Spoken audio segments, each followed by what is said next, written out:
The Quran obviously talks about Adam, and it talks about the fact that all of us come from Adam and Hawa, our mother. And this is very explicit in the Quran.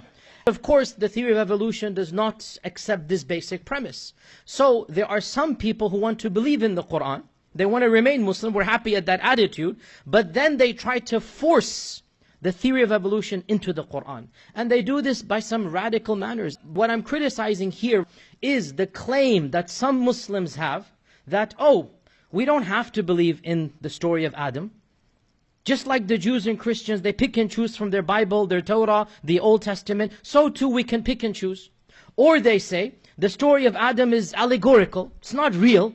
Allah gave a fable, a fantasy, a myth. You know, we teach our children these stories that are not real, so there's a lesson in them. So the story of Adam is not meant to be literal. The story of Adam is a metaphorical story, they say. By this, they attempt to reconcile the theory of evolution with the Quran. I'm talking about this one point. The claim that the Quran is allegorical, fable, it's myth. This claim is blasphemy.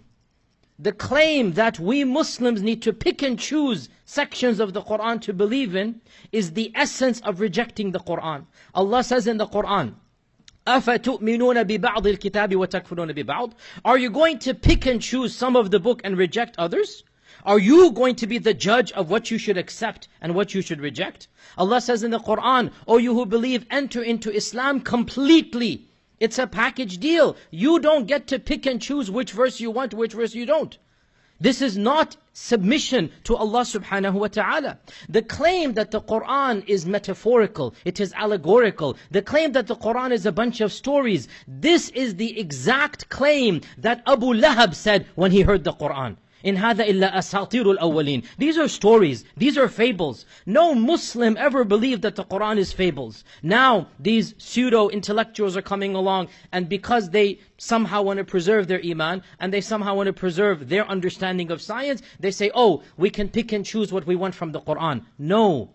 You see, other faith traditions, including Judaism and Christianity, they do have far, far bigger issues with their texts, the preservation of their texts, the fact that their texts are inconsistent, the fact that they actually contradict one another. So they have to come forth with this interpretation that we'll have to pick and choose. We don't have to believe in the whole Old Testament, the whole New Testament. The bulk of Judaism and Christianity is comfortable with picking and choosing from its book. Then they tell us, why don't you do the same? Get with the program. We do it with our books. Why don't you do it with your books? Why don't you as well? Something you don't like, something that's backward, cut it off, get rid of it. Or at least just recite it for barakah, but don't believe in it. But you see, here's the point. Our Quran is not the Old Testament. It is not the New Testament. Our Quran is the only holy book that is preserved from the beginning. It is preserved from the time of the Prophet ﷺ in the original language. It is the speech of Allah subhanahu wa ta'ala. We cannot compare the Quran with the Old Testament that was written maybe 500 years after Moses. We cannot compare the Quran with the New Testament that was written by multiple anonymous people a century and a half after Jesus walked on the face of this earth. All of them are recollecting from what their grandfathers told them. That's not the Quran.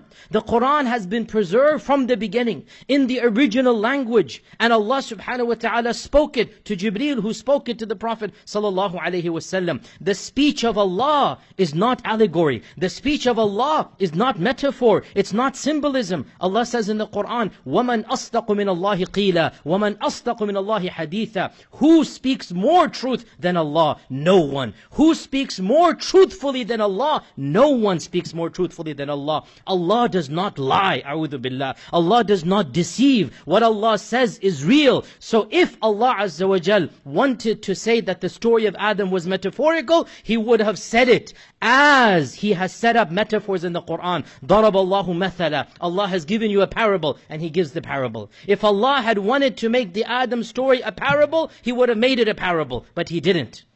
The story of Adam, amongst many others, the miracles of the Quran, are explicit. So anybody who comes along and says, let's pick and choose, this is a rejection of the book. Anybody who comes along and radically reinterprets the basic Arabic and thinks that they have come forth with a completely new interpretation, then this defeats the purpose of revealing the book. Allah revealed the book بِلِسَانٍ عَرَبِيٍّ مُبِينٍ, in simple, clear, clean Arabic. It is crystal clear. Allah revealed the book and said, it is easy for you to think about it. Why don't you think about it? وَلَقَدْ يَسَّرْنَا الْقُرْآنَ لِلذِّكْرِ. We have made the Quran easy to understand. There are no hidden meanings. The Quran is not some type of cryptology book that you're going to unlock the secrets that go against the basic text.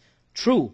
We can always derive more benefits from the Quran, and later scholars of tafsir will give us nuances and shed some light about interpretations that will increase our iman. But no interpretation will contradict the basic text of the Quran. No radical reinterpretation will be able to reject what the clear Arabic says. That would go against how the Quran describes itself. The Quran is the speech of Allah. It is the most eloquent speech. It is the clearest speech. It is preserved from Fatiha to Nas, and no changes will come about to it. We don't have the luxury to pick and choose, to cut and paste what we want to believe. It is a package deal. We accept the Quran from beginning to end. And this is the only religion that does this. No other faith does this by and large, and that is because our book is different than their book.